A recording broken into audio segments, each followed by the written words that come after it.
Good morning, comic book fans. Welcome back to Comics in 5 Minutes. I'm your ever-loving Shorty, and after a bit of a break, we're going to review Doom. It might be the only thing I review this week. It's been a bit light for new releases for us that aren't tied into events or other such things. And honestly, I don't usually review one-shots either. Like, the point of this review channel is to review issue ones, so people can get an idea if it's something worth jumping onto. It's why I don't really go back and look at old things and look at them once they're complete. It's in very rare occasions. If something makes my best of the year list, I give it a proper look at then. And I like collecting comic books as well. I have done since I was a kid. I like the idea of a new thing coming out every month, or like even a 6-issue arc. Don't get me wrong, there are graphic novels out there which are fantastic and well worth reading, but I like getting excited about new releases as they're coming out. So a one-shot isn't something which I ever really get that excited about. In this case, I broke my rule a little bit because of those two names. Hickman, for people who don't know, who's written some X-Men comic books, the ones all the kids are talking about. And he's a really good writer. He's not my favourite, and I don't think he's perfect by any stretch of the imagination, but he's always interesting. I like the fact that he's got a certain style which he applies to his visuals, and he uses, I imagine, spreadsheets a lot.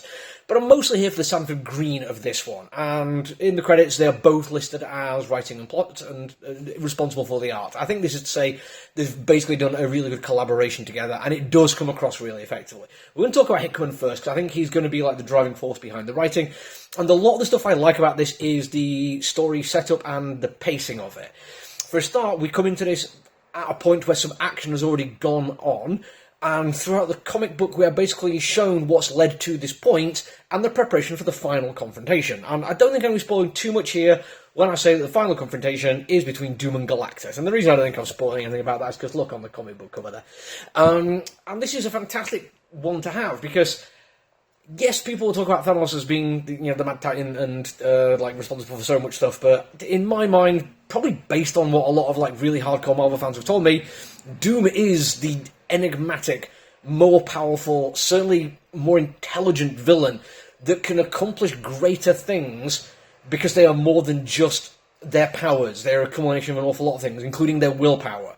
The fact that as we read the story, we realise that in a few story beats which owe quite a lot to the Infinity Gauntlet stuff, where we see Earth's mightiest heroes, then going on to like the more cosmic heroes, then going up to things with like avatars of the gods, who actual gods try and stop Thanos doing what he's doing with the Infinity Gauntlet. We have a similar thing here with Galactus, who is going very much above and beyond what he usually does, and people are trying to stop him, right up to the point where we see other god-level entities just trying and failing, and through all this, we see Doom doing his absolute best, with the help of, I think, one of the Fantastic Four's kids. I don't really know much about Fantastic Four stories, so I apologise if I got that bit wrong, but it's how they're going to actually deal with Galactus, knowing that his end goal is no longer just sating his hunger in dribs and drabs, which, I mean, for him is still worlds at a time, but actually being fed up of waiting, and he wants to usher in a new age.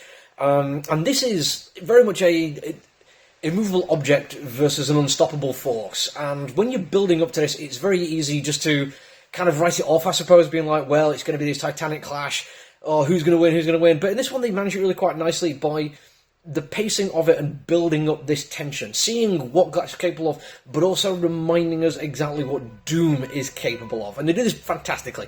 We don't get a whole bunch of stuff with like his backstory and reminding us of various encounters he's already had. We just get this sense of who Doom is. Doom endures, or something along those lines. He is, like I say, a man of will, to misuse the phrase from The Usual Suspects, and seeing what he's willing to go through and how he has absolute confidence in himself and an expectation of a finale is just a brilliant thing to see. But the Sanford Green of it is mainly why I'm into this kind of thing. He's an artist which I've only recently got on board with. I'd seen stuff around and always kind of enjoyed it. But then I started reading Bitterroot, and oh my lord, that hardback collection is a thing of absolute beauty. So when I saw he was working with Hickman, I absolutely had to give it a go, and his art is fantastic. We have some wonderful double-page spreads of epic-scale superhero space battles, and then the fine detail to actually get to a more human nature, because yes, we are dealing with just Doom, like this one person who is against this huge galactic-level threat. It is brilliant in every single way you can imagine. And it even made me actually engage with it as just a one-shot, self-contained little story.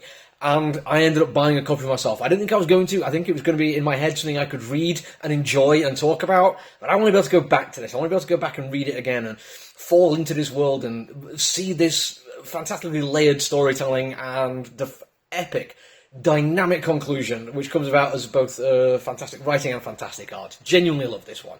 That might be it for me for the week, but I'll be back next week if you don't see me until then. Look after yourself, everyone. Stay safe. Bye.